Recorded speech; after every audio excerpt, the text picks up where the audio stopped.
Hi friends, आमी ऋतुपर्णा और आमार एक नतून ब्लगे सबाइके स्वागत।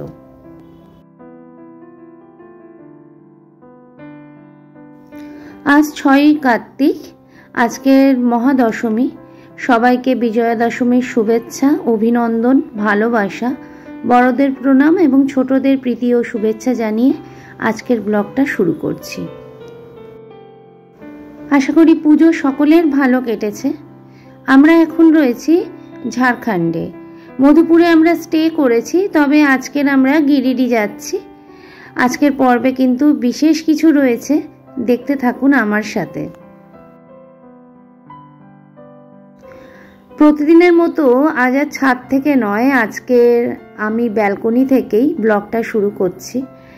এই মধুপুরের এই ব্যালকনি থেকে এত পাখি, হাজারো রকমের পাখি এসে বসছে, উড়ে যাচ্ছে সামনের গাছগুলোতে। আর এই এক লতানে ফুলের গাছ, আমি নাম জানি না, সারা মধুপুরে না সুন্দর একটা জঙ্গলের সৃষ্টি করেছে। সেটা আমি আপনাদের সাথে দেখাবো পরের ব্লগে। আর এই পাখি আর এই ফুল, এই দুটো কিন্তু আমার মধুপুরের ভীষণ ভালো লেগেছে। তো চলুন, আমরা আজকে বেরিয়ে পড়েছি গিরিডি যাওয়ার উদ্দেশ্যে। গিরিডি বলতেই প্রথম যার নাম মনে পড়ে তিনি হলেন প্রফেসর ত্রিলোকেশ্বর শঙ্কু। তা চলুন ওনার গিরিডি ঘুরে আসি আজকের। আর আজকের আমাদের সারথি ছিলেন এই শওকত ভাই। ওনার গাড়ি করেই আমরা দুদিন ঘুরলাম।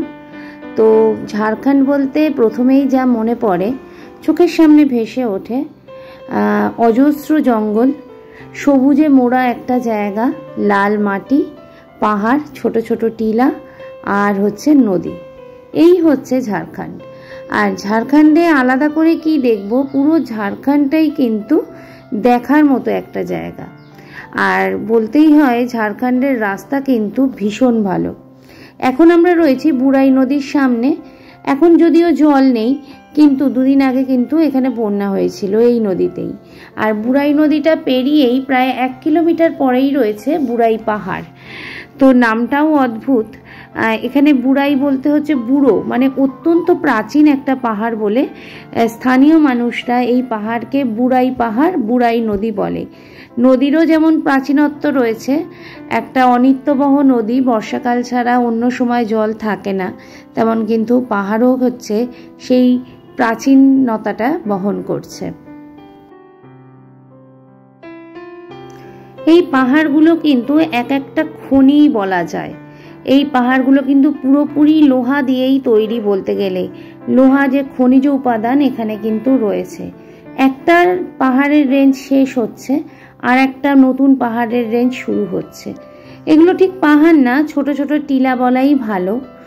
আর এই ঠিক পাহাড়ের চারপাশে রয়েছে, আর মাঝখানে একটা ন্যাচারাল লেক তৈরি হয়েছে। আমি স্থানীয়দের জিজ্ঞেস করলাম, সারা বছরই কিন্তু এই লেকে জল থাকে। এবার চলুন সিঁড়ি বেয়ে একটু ওপরে উঠি। ওপরে একটা মন্দির আছে, যথাসম্ভব শিব মন্দির। চলুন দেখে আসি কোন ঠাকুরের মন্দির রয়েছে। চলুন মন্দিরে পুজো দিই। আর যেটা বলতেই হয়, আদিবাসী মানুষরা যে সমস্ত মন্দির তৈরি করেছে সেখানে কিন্তু অত্যন্ত ভক্তি সহকারে তারা প্রতিনিয়ত পুজো করে। আর দেখতেও বেশ ভালো লাগে। ওদের যে সংস্কার, ভগবানের প্রতি যে আস্থা, সেটা হয়তো শহরের মানুষের মধ্যে একটু কমই। আর এই মন্দিরগুলো দেখুন, মন্দিরের কারুকার্য এত সুন্দর। আমি বহু প্রত্যন্ত অঞ্চলে গেছি এবং মন্দির দেখেছি, আমার এই কাজগুলো না ভীষণ ভালো লাগে। আর যেটা সবথেকে ভালো লাগলো, মন্দিরের পুরো পৌরোহিত্য করছে কিন্তু 2জন মহিলা। হ্যাঁ, এটা দেখে কিন্তু বেশ লাগলো। আর এখানে না কমলা রঙের শিব ঠাকুর রয়েছে, আর ওপরে হয়তো মানত করে এগুলো ঝুলিয়েছে, কি আমি ঠিক বলতে পারবো না। তো চলুন, মন্দির থেকে বেরিয়ে এসেই দেখলাম আর একটি পাহাড়ের ওপরে একটি মন্দির রয়েছে, যদিও ওই পর্যন্ত আমরা যাইনি। তো এবারে হচ্ছে মন্দির থেকে নেমে এসে এবারে একটু ভূমিরূপটা আপনাদের দেখাই। ভূগোল যেহেতু আমার কর্মকাণ্ড, ভূগোল নিয়ে যেহেতু বাস, আর ভূগোল যদি না দেখাই তাহলে আমার এই ব্লগগুলোই তো অসমাপ্ত বা থেকে যাবে। আর এগুলো না মৌচাকের গর্ত বলে, ভূগোলের পরিভাষায় এগুলোকে বলে মৌচাকের গর্ত, যা হচ্ছে আবহবিকারের ফলে গঠিত একটা ভূমিরূপ। তো আর সামনে রয়েছে প্যাডি ফিল্ড, এখানে কিন্তু ধান পেকেই গেছে, আর এই সবুজে মোড়া জায়গাটা কিন্তু দেখতে বেশ লাগছিল। আর একদম ওপর থেকে বুড়াই নদী, এই নদীতে কিন্তু দুদিন আগে বন্যা ঘটেছিল। হ্যাঁ, এখন দেখলে কেউ বলবে? তা চলুন, বুড়াই পাহাড় থেকে এবারে আমরা বেরিয়ে গেছি, অন্তত 50 থেকে 60 কিলোমিটার এবার আমাদের যেতে হবে। আর এই মুহূর্তে আমরা রয়েছি গিরিডি বাজারে। হ্যাঁ, এটা গিরিডি বাজার, এবং গিরিডি বাজার ছেড়ে আমরা এখন আরও ওপরে উঠব। তো টোল ট্যাক্স নেওয়া হলো এখানে, তো আবার হচ্ছে পাহাড় জঙ্গল পেরিয়ে আমাদের আরও ওপরে উঠতে হবে।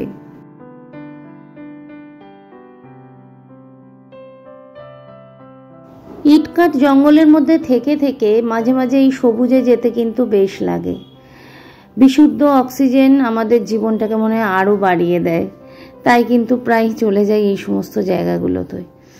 আমরা কিন্তু পরেশনাথ পাহাড়ের খুব কাছে চলে এসেছি, এবং আমাদের কিন্তু আস্তে আস্তে গাড়িটা উপরে উঠছে, এবং দূরে যে পাহাড়গুলো দেখা যাচ্ছে ওগুলো কিন্তু পরেশনাথ পাহাড়ের রেঞ্জেই পড়ে। তো দেখুন, পাহাড়গুলো যেমন দেখা যাচ্ছে একেবারে সবুজে মোড়া পাহাড়। আর চলুন, এবারে কিন্তু আস্তে আস্তে আমরা পাহাড়ের একদম কাছেই চলে এসেছি। এবারে পাহাড়ে ওঠা শুরু করেছে আমাদের গাড়ি, আর এই মুহূর্তে আমরা এসে পৌঁছালাম পরেশনাথ পাহাড়ের পাদদেশে। এটা কিন্তু পরেশনাথ পাহাড়ের পাদদেশ। আমরা যদি ওপর পর্যন্ত যেতে পারি, আমাদের কিন্তু অনেকটা যেতে হবে, কিন্তু সংশয় আছে হয়তো যেতে পারবো না, অন্তত 8 ঘন্টা লাগে, আর আমাদের হাতে অত সময় নেই, অন্তত 2 থেকে 3 কিলোমিটার তো যাবই। তো এখন গাড়িটা উঠছে, এবং এক্ষুনি গিয়ে গাড়িটা কিন্তু দাঁড়িয়ে যাবে, আর তারপর গাড়ি থেকে নেমে কি করা যায় সেটাই দেখার। এই মুহূর্তে আমাদের গাড়িটা এসে দাঁড়ালো পরেশনাথ পাহাড়ের পাদদেশে। তো এখানে বেশ কিছু দোকান আছে, এবং আপনাদের যা প্রয়োজনীয় জিনিস যারা একদম ওপরে যাবেন সব কিছুই পেয়ে যাবেন। জল, খাবার, চা, নাস্তা যা দরকার সব কিছুই পেয়ে যাবেন। আর কেদারনাথে ওঠার জন্য যে যে ব্যবস্থা আছে, পরেশনাথ পাহাড়ে ওঠার জন্যও কিন্তু সেই ব্যবস্থাই আছে। ওখানে কিন্তু শিব মন্দির রয়েছে, আর আমরা এখান থেকে হাঁটা শুরু করলাম, যদিও আমরা পুরোটা যেতে পারিনি। এখানে কিন্তু প্রচুর পাথর পড়ে রয়েছে, সবই কিন্তু অববিকারগ্রস্ত। আর দেখুন, তার ঠিক উল্টো দিকের ঢালে, নিচের ঢালেই কিন্তু প্রচুর বসতি গড়ে উঠেছে। কখনো যদি ল্যান্ডস্লাইড হয়, যদিও ল্যান্ডস্লাইড এখানের খুব স্বাভাবিক ঘটনা, তাহলে কিন্তু প্রচুর সম্পত্তিহানি, প্রাণহানি এবং ঘরবাড়ি কিন্তু নষ্ট হবে। তো আমরাও উঠছি, আর এইরকম ঢুলি রয়েছে, এই বাইকগুলো ওপরে যাচ্ছে, 4 ঘন্টায় বাইক ওপরে যাচ্ছে, 1.5 ঘন্টায় নামাচ্ছে। আর পালকি রয়েছে, এদের রেটও কিন্তু ফিক্সড, এদের প্রায় 700-800 টাকা করে নেয়। পালকির ক্ষেত্রে একটু বেশি, ওটা মনে হয় 3000 টাকা।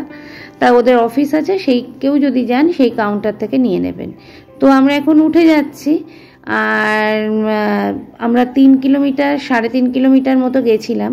তারপরে পথে বেশ কিছু মানুষজনের সাথে দেখা হয়, এবং তারা বলে রাত 2টো থেকে তারা উঠছে, সুতরাং আমাদের পক্ষে এই 11টা 11:30টার সময় উঠে নেমে আসাটা সত্যি কঠিন। তো প্রাকৃতিক শোভা দেখার জন্যই কিন্তু আমরা বেশ অনেকটা উঠলাম। বহু আদিবাসী মানুষজনের সাথে দেখা হলো, কথা হলো, সবাই খুব বলছিল বাইকে করে ওপরে উঠতে, কিন্তু না, অতটা রিস্ক নিয়ে ওঠাটা সম্ভব হবে না।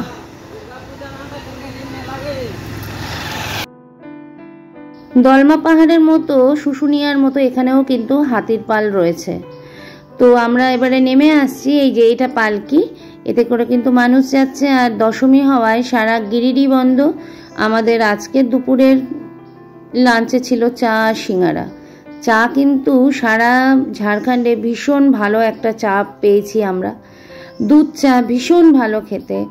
আর এই যে আমাদের আজকের লাঞ্চ, সিঙ্গারা 2টো করে এই আমরা খেয়েছিলাম আজকে। সিঙ্গারার কোয়ালিটিও কিন্তু বেশ ভালো, আর বেশ খাস্তা খেতে। এটা কিন্তু গিরিডির মানে পরেশনাথ পাহাড়ের একদম নিচে থেকে আমরা খেলাম। আর যা দেখলাম সেগুলো হচ্ছে জৈন টেম্পেলগুলো দেখলাম। এগুলো পরেশনাথ পাহাড়ের পাদদেশে পরপর গড়ে উঠেছে। খুব সুন্দর মন্দিরগুলো, এমনিতেই জৈনদের মন্দির যা হয় যেখানেই দেখেছি সুন্দরই হয়। আর পাহাড়ের পাদদেশে যে মন্দিরগুলো সত্যি ভীষণ সুন্দর। বেশ কিছু নির্মীয়মান মন্দিরও দেখলাম, আর সবগুলোই কিন্তু ওই 23তম তীর্থঙ্কর পরেশনাথেরই মন্দির। আর এইটা হচ্ছে রূপোর দিয়া রয়েছে, ঘি দিয়ে জ্বলছে। এখানে প্রণামী দিতে হয়, তবে কোনো জোর জুলুম নেই, যদি কারোর ভালো লাগে দেয়। তা আমায় বললো একটু দিয়ার আশীর্বাদ নিতে, তাই আমি নিয়ে আসলাম। আর এইরকম একটা বড় ঘন্টা আছে, এটা কিন্তু বৈশিষ্ট্য, মানে যে কোনো জৈন মন্দিরে খুব বড় বড় ঘন্টা থাকে।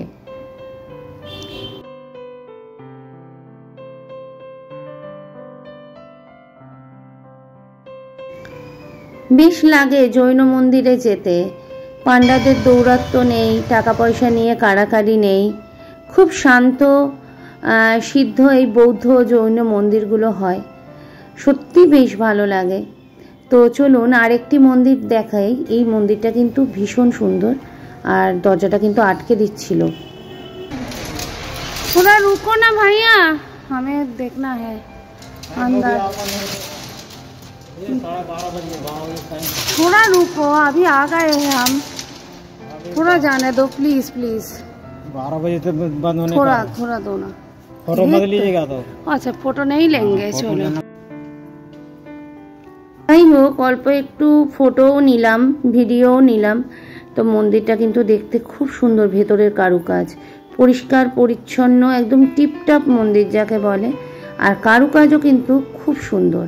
তবে যাই হোক, এত মন্দির দেখেছি জৈন, কলকাতার পরেশনাথ মন্দির কিন্তু সব থেকে সুন্দর, এটা কিন্তু বলতেই হবে আমি যতগুলো মন্দির দেখেছি তার মধ্যে। তো মন্দিরগুলো দেখা হলো, আর পুরোটাই ঘুরে ঘুরে দেখলাম এবং আপনাদের দেখালাম। আশা করি আপনাদেরও বেশ ভালো লাগবে। আর চলুন, সামনেই রয়েছে একই মন্দিরের মধ্যে পরেশনাথজি যেমন রয়েছে তেমন কিন্তু মাতাজিও রয়েছে, মানে জয় মাতা কি যে মাতাজি হয়, জগদ্ধাত্রী মাও কিন্তু রয়েছে। তিনি কিন্তু একই মন্দিরে পূজিত, হিন্দু দেবী আর পরেশনাথ জৈন দেবতা দুজন কিন্তু একই জায়গায় পূজিত হচ্ছে। আমার কিন্তু বেশ ভালো লাগলো।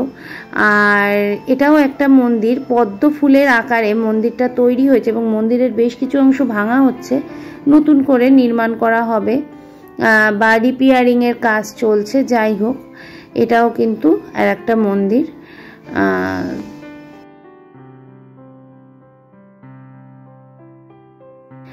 এই দেখুন, এইখানে মন্দির রিস্ট্রাকচার হচ্ছে বা নতুন কোনো স্ট্রাকচার হচ্ছে, তাই এটা একটা মিনার রয়েছে।